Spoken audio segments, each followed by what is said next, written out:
DNS అంటే ముక్కు దూలంకి surgery, septoplasty surgery చేసుకుంటే ఫెయిల్ అయ్యే ఛాన్సెస్ ఉంటాయా? మళ్ళీ ముక్కు వంకర పోయేదానికి అవకాశం ఉంటుందా? హాయ్, నేను మీ డాక్టర్ ప్రతిమ, సీనియర్ ఈఎన్టీ సర్జన్, తిరుపతి. చాలామంది పేషెంట్స్ డౌట్‌తో అడుగుతూ ఉంటారు.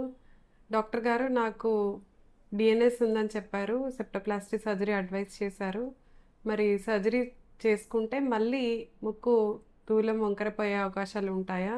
దాని సక్సెస్ రేట్ ఎంత అని. ప్రతి ఒక్కరిలో ముక్కుకి 2 రంధ్రాల మధ్యలో సెప్టమ్ అనేది ఉంటుంది. అది కొందరిలో మరీ వంకరగా ఉండి గాలి తీసుకోవడానికి ఇబ్బంది అయినప్పుడు దాన్ని డీవియేటెడ్ నేసల్ సెప్టమ్ అంటాం. ఈ డీవియేటెడ్ నేసల్ సెప్టమ్ అనేది కొందరిలో పుట్టుకతో రావచ్చు, లేదా మరి కొందరిలో ఏదైనా యాక్సిడెంట్, ట్రామా, ముక్కుకి దెబ్బ తగలడం వల్ల కూడా జరగవచ్చు. డిఎన్ఎస్లో సిమ్టమ్స్ ఏముంటాయి?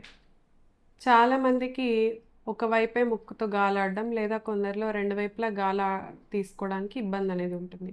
ఇంకా కొందరిలో స్నోరింగ్ ఉంటుంది. ఇంకా కొందరికి హెడేక్ కూడా ఉండొచ్చు. ఇంకా కొందరిలో సైనస్ ఇన్ఫెక్షన్ లేదా అలర్జీ ఏదైనా ఉంటే అది లేట్‌గా క్లియర్ అవ్వడం అనేది జరుగుతుంది. ఇలాంటి కేసెస్‌లో మనము డిఎన్ఎస్‌కి ట్రీట్మెంట్ అనేది తీసుకోవాలి. మరి అందరికీ సర్జరీ సజెస్ట్ చేస్తామా? లేదు. కొందరిలో కొంచెమే ముక్కు దూలం వంకరగా ఉండటము, మెడిసిన్స్‌కి మరియు స్ప్రేస్‌కి రెస్పాండ్ అవుతే మెడిసిన్స్‌తోనే ట్రీట్మెంట్ ఇస్తాం. కొందరిలో ముక్కు దూలం చాలా వంకరగా ఉండి శ్వాస తీసుకోవడానికి బాగా ఇబ్బందిగా ఉండి మెడిసిన్స్‌తో రెస్పాండ్ అవ్వకపోతే వాళ్ళకి సెప్టోప్లాస్టీ సర్జరీ అనేది అడ్వైస్ చేస్తాం. మరి ఇంపార్టెంట్ క్వెషన్ అంటే చాలామంది, డాక్టర్ గారు సర్జరీ అయితే అది మళ్ళీ ఫెయిల్ అయ్యేదానికి అవకాశం ఉంటుందా? మళ్ళీ ప్రాబ్లమ్ అనేది వస్తుందా? దీనికి ఆన్సర్ అనేది చాలా ఈజీ, సింపుల్ అండి.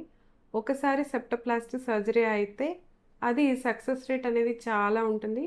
మళ్ళీ ముక్కు దూలం వంకర పోయేదానికి ఎటువంటి అవకాశం ఉండదు. అన్లెస్ ఏదైనా ముక్కుకి ట్రామా జరిగితే తప్ప. మరి చాలామంది మాకు ఆల్రెడీ సెప్టోప్లాస్టీ అయ్యింది, మళ్ళీ మాకు ప్రాబ్లమ్ వచ్చింది అంటారు. దానికి కారణాలు వేరే కూడా ఉండొచ్చు. కొందరిలో ముక్కు దూలంతో పాటి నేసల్ పాలిప్స్, లేదా అలర్జీ, లేదా సైనస్ ఇటువంటివి కూడా ఉండిండొచ్చు. వాటి వల్ల కూడా నోస్ బ్లాక్ అనేది జరుగుతూ ఉండొచ్చు. సో వాటికి ట్రీట్మెంట్ వేరేగా తీసుకోవాల్సి ఉంటుంది. వీడియో యూస్ఫుల్ అనిపిస్తే లైక్ చేయండి, షేర్ చేయండి. ఈ విషయం అందరికీ తెలియజేయండి.